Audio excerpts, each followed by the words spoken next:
just wish Captain McGinley never left. He was the best. He was terrible. Just liked him because he let you do anything you wanted. On your marks, get set. Go. What the hell's going on around here? Fire extinguisher roller chair derby? Okay. And go! What's your point? If I'm ever gonna make captain, I need a good mentor. I need my rabbi. Sorry, dude, but this new guy is gonna be another washed-up pencil pusher who's only concerned with following every rule in the patrol guide. Meet Morp Z. Robot captain, engage. Is that what you think? Hey! New captain alert. Let's talk about the show, Okay, Brooklyn yes. Nine-Nine. Okay. They send me out the little screener. You know, I'm zipping through it. You know, some of the shows I'm watching. You know, I'm trying to taking my notes and stuff like that. You know, and I get to Brooklyn Nine-Nine. Didn't take one note. Just laughed all the way through. I think it's going to be a big one. Oh, I'm glad to hear that because I like hearing that it works, and I'm hoping it works for 20 million Americans. I think people, anybody that when they see the first episode, they're going to feel like there's great chemistry on the show. It just seems that everybody worked together. Was it like that just when you guys were shooting the pilot? Did you feel it right away? Yeah, it's like that from the very beginning. You know what I mean? We learn more and more about each other, but I think we're really talking about really superb comedians. Traditional comedians would be Andy and Joe and Chelsea. You know what I mean? But then Terry has a comedic background. You know, I've done a little bit of comedy, you know, in my time, and I'm not sure where Stephanie and Melissa land on that. But you know, it's good material, and good material inspires camaraderie. You know what I mean? Because we're working on something that we feel is substantial and truthful, you know, and funny at the same time. So, so from the very beginning, we've just been working well together. I talked to Terry earlier this morning. He's fired up. Like Terry's always fired up, though.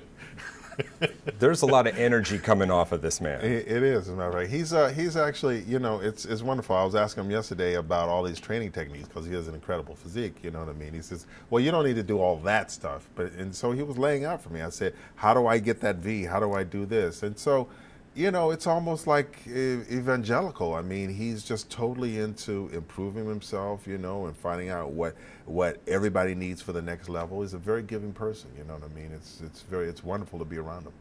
What's Andy like on the set? It's got to be fun to work with him. Andy's very good. He's very sort of, it seems instinctual, but he's been working on making things funny for quite a long time. I think he's well prepared, very open and free in the course of his work, and he knows what's funny and what's not funny. And so, and he's applying a kind of rigorous logic to the comedy that's necessary in order to find out what's truthful and what's funny. And we really need him because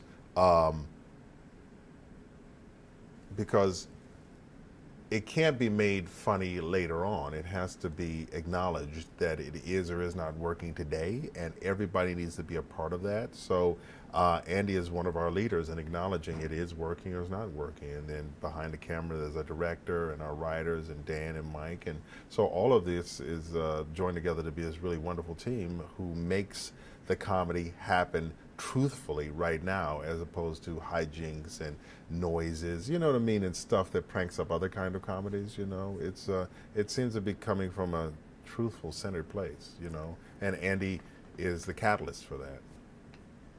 In the first episode, when we kind of find something out about your character, kind of about midway through, that's a moment that could have been, like you say, just could have been a hijink or like a gag kind of moment, yeah, you know. Been a gag, yeah. But it kind of stays in character, and it's funny, and I don't know, it could have gone a different way, but I like the way they did it on the show. I like the way it plays in the show. Does that make sense? Yeah, it makes a lot of sense. That's what's always been important to me. I mean, my 16-year-old said, I'm not really on board with you playing the gay police captain. And I said, well, I'm the police captain who happens to be gay. You know what I mean? And that's a distinction that's clear for me. I mean, my first conversation, one of the first conversations I had with Dan was exactly where do you plan on going with this? You know what I mean? Because if he's the butt of the joke, then I don't want to necessarily be involved. You know what I mean? But if it's a part of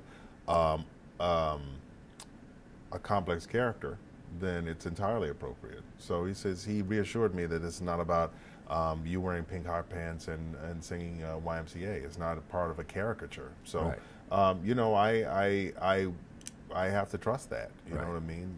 Because it's one of my main concerns, and he acknowledged it, and so we deal with it, you know, in a sort of adult, honest, character-driven way, and I have to respect that. And so I don't know what the future is for Holt's character, nor do I know what the development will be like, but I do know that it's not going to be silly, you know, or foolish, or embarrassing to me as an actor, or cringeworthy to my audience, because it's some sort of cartoon. So I'm confident that we're going to do it right. Yeah, it was handled really, really well. Yeah. It just wasn't like the cheap laugh or the, you know. Yeah, that's precisely what my son is concerned about. Right. He said, well, now, Daddy, you're the butt of the joke. He says, no, these guys, this story is a good one. So it's a great cast. It really is. I mean, it is watchable, and the characters are likable from the first scene. Oh, good. You know, and that's kind of how I know I'm going to like something. I mean, when because I don't have that patience. I have the attention span of a gnat.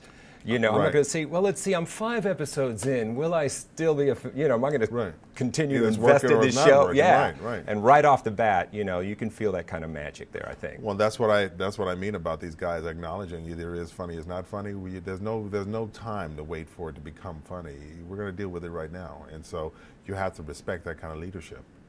Yeah, Terry said, the thing you surprised him about working with Andy and, everybody, it's like, you're doing the work.